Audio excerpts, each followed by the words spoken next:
Up mga kalaptop, no? For today's video mga kalaptop is ngayon lang tayo nakapunta dito sa ating mini fish barracks kasi nga busy tayo guys and summer class na naman natin, no? And ngayon is may papakita ko sa inyo kasi 3 days na silang walang kain dito mga kalaptop sa mga hindi pa nakakalam. So 3 days ako hindi nagpakain sa kanila mga kalaptop kasi nga maulan yung panahon, sobrang lamig ng panahon, ayan. So wala tayong live food para sa kanila, kundi pellets lang, baka mahirapan sila mag-digest sa kanilang kinakain, no? So ngayon naman is ngayon lang talaga tayo nakapunta kasi nga yung 3 days is Sabado, Linggo at ngayon. So ngayon lang tayo nakapunta dito sa kanila. So ipakita ko sa inyo mga kalaptop kung anong nangyari dito kasi hindi nga ako nakapunta dito. So kamustahin lang muna natin yung mga isda natin dito.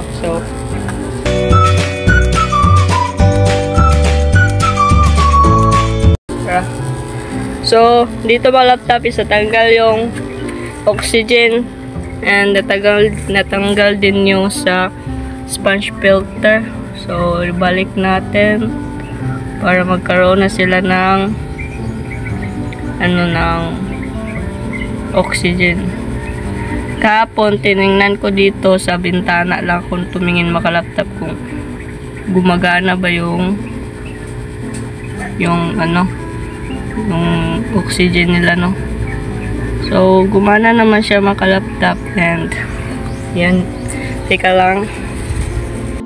So yan siya mga kalaptop, tabalik na yung oxygen nila and sa makikita ko dito naman mga kalaptop is walang nalagas na buhay ng ating mga isda, lalo na sa ating mga fry. So yung fry natin dito sa Gold Dust, meron pa bang fry dito? So isa lang kasi yung nandito mga kalaptop and hindi ko siya makita. So dito tayo sa ating mga fry ng goldfish, fry ng mga gapi. So buhay na buhay sila guys, ayan, okay na okay, ayan sila. Yung kulang na lang sa kanila is yung pagkain na lang talaga. So ayan, nag-overlap na yung mga duckweed natin kasi nalagyan ng tubig. So dito sa ating koi, ayan, walang nalagas na buhay guys. Kung palagi tayo nagpapakain sa kanila, maraming na malalagas na buhay. So dito sa ating mga fry, tingnan natin yung fry natin sa muli at saka sa gapi. So buhay na buhay mga kalaptop, walang na matay. And then dito wala ring namatay. Dito naman sa ating MBT, yan siya, malaki na. And dito, ito yung napaka malaking update kasi wala siyang trapal dyan sa ibabaw. So yung tubig niya parang nadagdagan siya makalaptop, yung mga dumi niya, mga dahon na yan. So sana okay lang sila dito, walang na and so far okay naman yung mga fry natin dito sa silver koi gapi. Yan, mga silver koi gapi ko to guys, and mga malalaki na din sila. So kainin natin sila mga laptop kasi kawawa naman sila, no? Kasi wala na silang kain. So mabuti din yung sa kanila mga laptop na magfasting muna sila mga ilang days para ma-digest yung mga kinain nila nung mga sunod-sunod na mga araw, no? Yung before pa tayo nagfasting sa kanila. So hindi ko talaga yun in-expect mga laptop na i-fasting natin sila ng 3 days kasi nga wala, hindi ako nag-worry mga laptop kasi may mga plants naman sila dyan na nakalagay.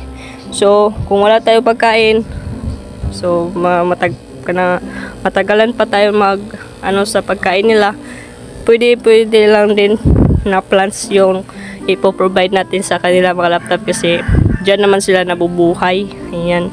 So yun, di tayo naka water change dito mga laptop kasi masakit yung katawan natin mga 2 days. Ayan, kaya nga wala tayong update dito sa ating isda or wala tayong pakain kasi nga yun yung dahilan. So, hindi ako pumupunta dito mga latap pag medyo may naramdaman ako mga latap sa katawan kasi parang madadamay kasi sila, no. Pag pumunta ako dito na parang hindi ako okay. So, yan. Kainin ko muna sila mga laptop and balikan ko kayo guys. So, yan sila mga laptop. Binigyan ko na sila ng Koi King. Yan. So, yung sa mga fry naman mga laptop is palambutin muna natin yung sa Koi King na nandyan sa goldfish at saka sa koi.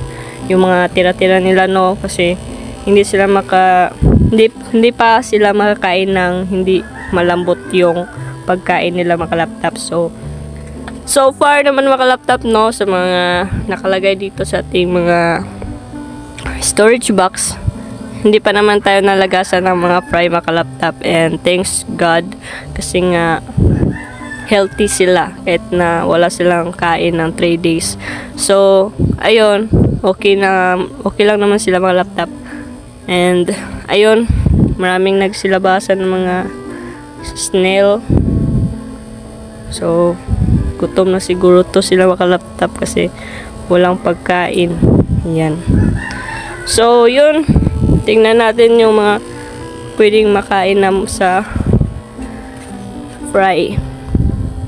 So may nakita talaga ako dito mga laptop, yung gold dust natin hindi ko na makita ngayon. So sana ba yun siya? And sa tuxedo natin mga laptop, ayan, sobrang ganda ng mga kulay nila. Ayan guys. So ayun, yun lang siguro kasi nakita nyo naman yung pagpakain natin sa mga fry natin, no? So yun mga laptop, and salamat pala sa panonood, and nag-update lang talaga ako mga laptop kasi hindi na tayo nakapag-update. Ayan. So ayun, ito yung nangyari sa ating mga isda.